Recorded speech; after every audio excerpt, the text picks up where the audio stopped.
बाप वर्सेस बेटा, इसमें कौन जीतेगा? तो आज हम सोलो लेवलिंग के दुनिया में एक इंटरेस्टिंग डिबेट करेंगे।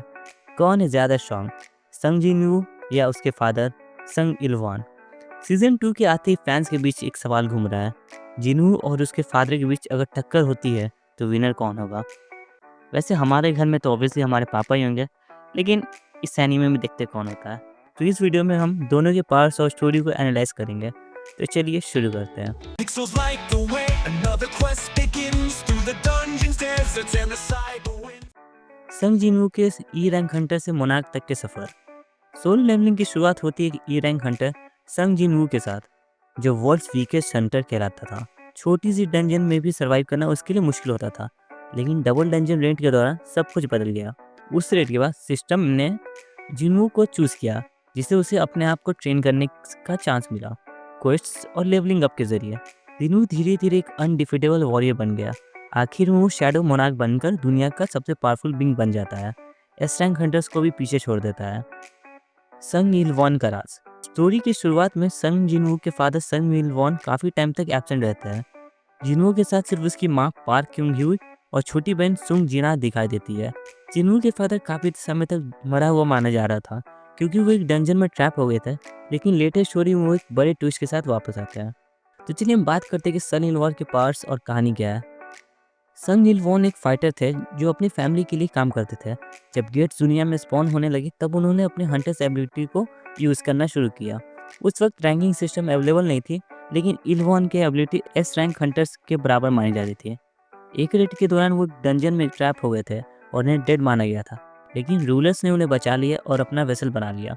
रूलर्स ने उन्हें पावरफुल एबिलिटीज दी, लेकिन उन्हें एक मिशन मिला, शैडो मोनार्क को मारना, जो अर्थ पर रिबॉर्न होने वाला है। पर उन्हें ये नहीं पता था कि शैडो मोनार्क उनका ही खुद का बेटा होने वाला है। जिनवू वर्सेस इलवॉन, कौन है ज़्यादा स्ट्रॉन्ग?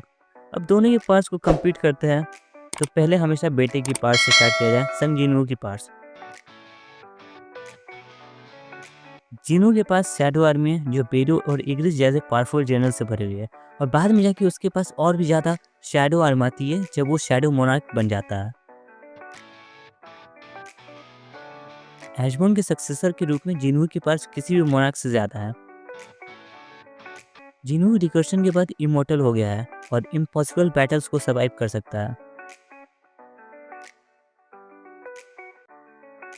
जिनवू ने कप ऑफ रीइंकार्नेशन को यूज़ करके टाइम रिवर्स भी किया है।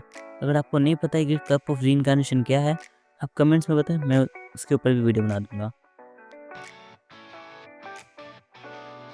इलवॉन का physical strength national level hunters के बराबर था। इनक्रेडिबल एजिलिटी, उनकी स्पीड इतनी फास्ट थी कि वो बैटल में टेलीपोर्ट होते हुए दिखते थे। इलवॉन अपने पावर से इनविजिबल हो सकते थे, बिल्कुल संग जिनवू की तरह। हमने ऐसा संग जिनवू को भी देखा है करते हुए। रूलर्स अथॉरिटी, बाकी रूलर्स के वेसल्स की तरह उनके पास टेलीकाइनेसिस की पावर थी।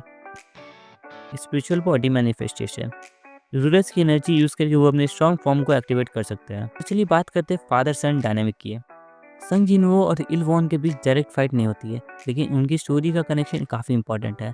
पहले इलवॉन का मिशन शैडो मोनार्क को मारना था, लेकिन जब उन्हें पता चलता है कि वो उनका खुद का ही बेटा है, तो वो रूलर्स के ऑर्डर्स को डिफाई करते हैं। इलवॉन अपने बेटे को मोनार्क के अगेंस्ट प्रोटेक्ट करते हैं और उनका सपोर्ट सिस्टम बनते हैं। एक आइकॉनिक मोमेंट जिसमें इलवॉन एक पावरफुल मोनार्क को रोककर जिनवू को रिकवर करने का टाइम देता है, अपनी जान की परवाह किए बिना।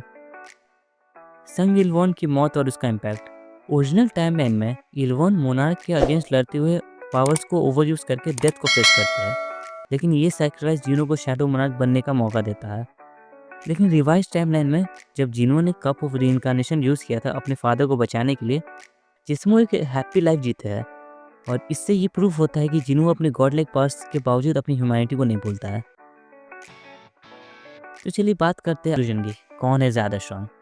जिनवू और इलवॉन दोनों अपने में एक लेजेंड्स है, लेकिन Sung Jinwoo as the shadow monarch अपने फादर के पावर्स को इजीली सरपास कर लेता है। वो सिर्फ दुनिया का ही नहीं बल्कि सबसे पावरफुल बींग्स में से एक बन जाता है, बिल्कुल हमारे जैक की तरह।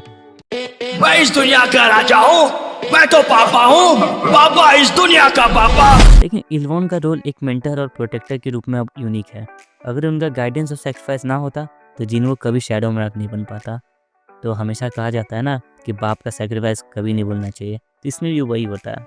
चलिए दोस्तों, ये थी जिन्हो और इलवॉन की पावर कंपैरिजन। सीज़न 2 में हमें दोनों के बीच और इंटरेक्शन देखने को मिलेगा।